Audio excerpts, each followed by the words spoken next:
With the globalization of organizations, the notion of cross-cultural management is becoming increasingly relevant in today's business world. Today, many organizations consist of people from different countries and cultures. However, communication barriers and internal conflict could arise if negative stereotypes are perceived by people of other nationalities. Take the example of Saudi Arabia and Malaysia. The Kingdom of Saudi Arabia is perceived as a country of an arid sand desert and stereotyped for its oil wealth. To many, Saudi Arabia is considered as Islam's heartland due to its history and the site of the two holy mosques. Economically, Saudi Arabia is one of the top 20 economies in the world, and the country's economy is heavily dependent on oil and its associated industries. On the other hand, Malaysia is seen as a tropical country with its rich rainforests and jungles. Malaysia is perceived as a cultural melting pot with its unique culture stemming from the different ethnicities in the country. In the business perspective, the economy of Malaysia is the fourth largest in Southeast Asia. Malaysia is considered as a developing nation and a major producer of rubber and palm oil. These two countries have developed strong political and business ties together since the establishment of its diplomatic relations in the early 1960s.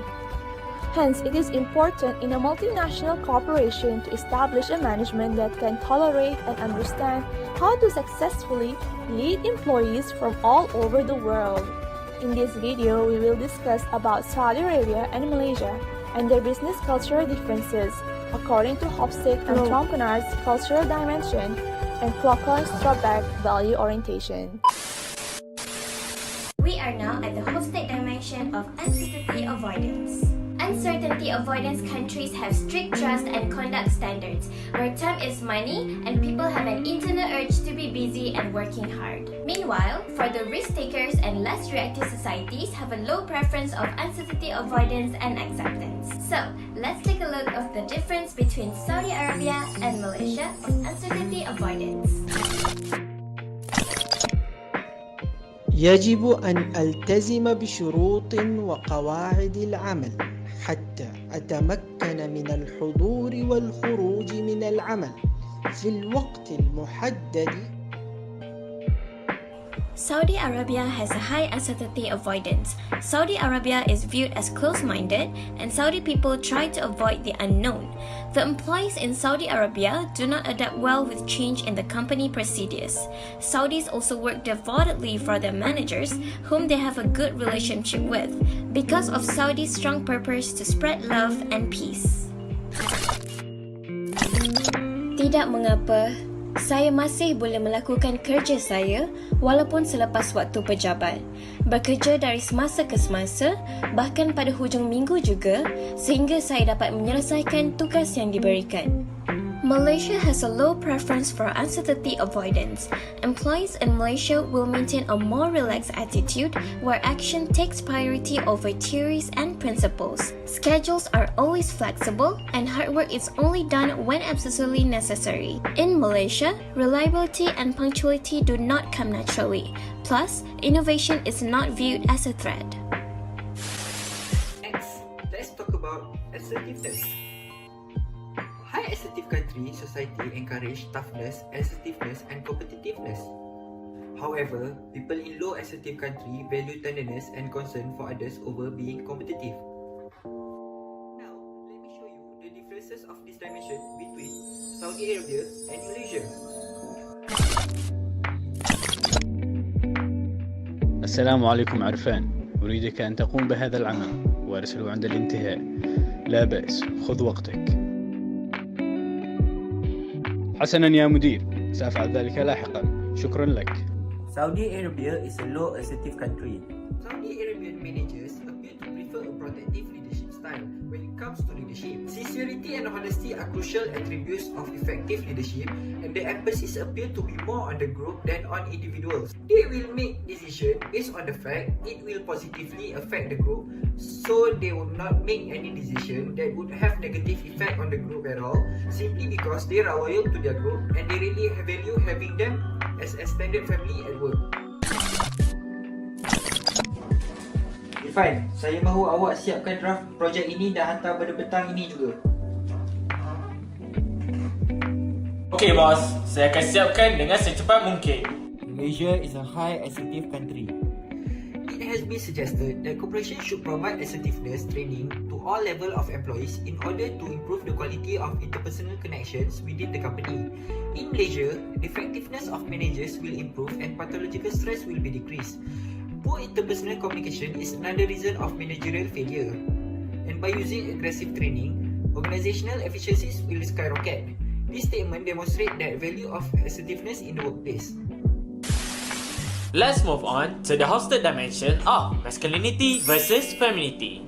Masculine countries tend to have larger gender wage gap, fewer women in management, and preference for higher salary. Feminine countries, on the other hand, tend to have smaller gender wage gap, more women in management, and preference for less working hours. Let me show you the difference between Malaysia and Saudi Arabia in terms of this dimension.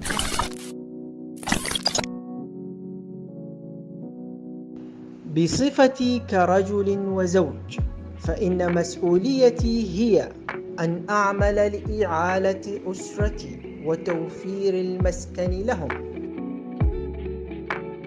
بصفتي كامرأة وزوجة من واجب الاهتمام بالمنزل والتأكد من نظافته أثناء عمل زوجي. Saudi Arabia is a masculine society country as opposed to feminine society, although its ranking is not as high as some other countries. Saudi Arabia managers are decisive, assertive, and highly committed to work ethics. Usually, it is the male who will work and the female will only stay at home and take care of the kids. Sebagai seorang pekerja, saya telah berpengalaman bekerja bersama lelaki dan juga wanita. Suasana di tempat kerja adalah adil dan saksama dan semua individu mempunyai hak untuk bersuara.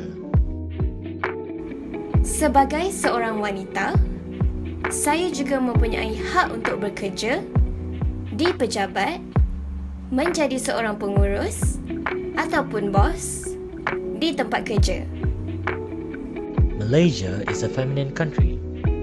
Employees in Malaysia care for each other and they don't believe that gender is a barrier. Men and women work together and the salary are the same for both gender. Malaysians have the mindset that everyone have their own rights and everyone deserves a chance. This shows that Malaysians are open-minded and they consider failure as a key towards success. Now I'll be explaining Componer's cultural dimension effective versus neutral. People from affective cultures tend to express their feelings and emotions openly. This can be interpreted as being out of control or inconsistent, whereas people from neutral cultures make a great effort to hide their feelings and thoughts. Neutral cultures believe that minimizing the emotional expressiveness is a sign of respect and to maintain harmony. Let's look at the difference between Saudi Arabia and Malaysia in terms of effective versus neutral. سنطلق منتج جديد للشهر المقبل. هل لديكم أي أفكار تسويقية؟ أنا أعتقد أن حملة تسويقية قوية على وسائل التواصل الاجتماعي ستكون مناسبة لهذا المنتج. أنا لا أتفق معك يا محمد. الجمهور المستهدف لهذا المنتج هم من الشباب المراهقين. الحملة التسويقية ستنجح بالتأكيد على وسائل التواصل الاجتماعي. 3 weeks later. بفضل الله وجهدكم حققنا مبيعات جيدة. مبارك علينا جميعا. Saudi Arabia is considered as an effective society. People from effective societies tend to express emotions openly and passionately. When speaking in a business setting in Saudi Arabia, it is common to speak in a more direct manner. Furthermore, Saudi men tend to speak loudly with a rising tone. Kita akan melancarkan produk baharu pada bulan hadapan. Ada cadangan untuk kempen pemasaran ini? Ya, ada. Saya rasa dengan meletakkan iklan di radio adalah sesuai untuk produk ini. Saya tidak bersetuju dengan cadangan anda. Kempen pemasaran ini lebih sesuai menggunakan media sosial untuk sasaran kita. 3 weeks later. Tahniah semua, kita telah menjana penjualan yang sangat baik. Malaysia is seen as a neutral society as compared to Saudi Arabia. People from neutral societies usually do not openly or directly show emotions or opinions. In Malaysia, words are chosen to be polite and not assertive to maintain politeness and respect. It is also expected that people speak gently and softly regardless of the nature of the conversation. Let's move to doing and being culture. Let's introduce to you what is doing and being culture. Doing culture focuses on developing time-framed action steps to achieve personal goals. However, being culture focuses on the common vision and personal trust. So let's see the doing and being culture in Malaysia and Saudi Arabia.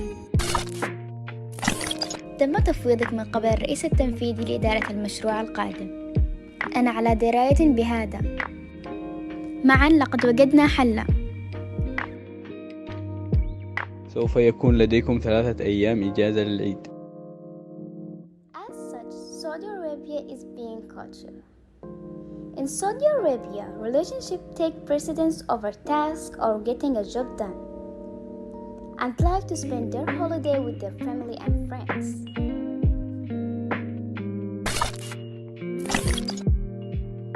Danial, anda telah berjaya untuk menyiapkan tugasan ini dengan lebih awal. Saya rasa saya akan cuba untuk menyiapkan tugasan ini pada hujung minggu. Therefore, Malaysia is high doing culture. Malaysians want to be productive in a day off or holiday, and getting a job done takes precedence over personal relationships. Malaysia is a fluid time culture and also a very relationship oriented. Although the most senior people have absolute decision making authority, they generally develop a consensus before making a final decision and work together to accomplish a goal. Malaysian managers are treated with the same respect subordinates show their parents. Malaysia has been crowned as the best country in the world to invest in or to do business for 2019 and continues to be the most attractive destination for investors. Due to development and modernization, Saudi Arabia became more open-minded and participated in the Women Empowerment Initiative that aims at reducing the pay gap between male and female, as well as supporting women's participation in small businesses. According to its long-term economic strategy, the Saudi government attracts greater levels of foreign investment in emerging sectors. These include logistics, health, education, infrastructure, entertainment, and tourism. Cross-cultural management is the knowledge that tries to understand how the national culture influence management practices, identify the differences and similarities of cross-culture in management practices, and helps to interact, understand, and deal with people who belong to other cultures.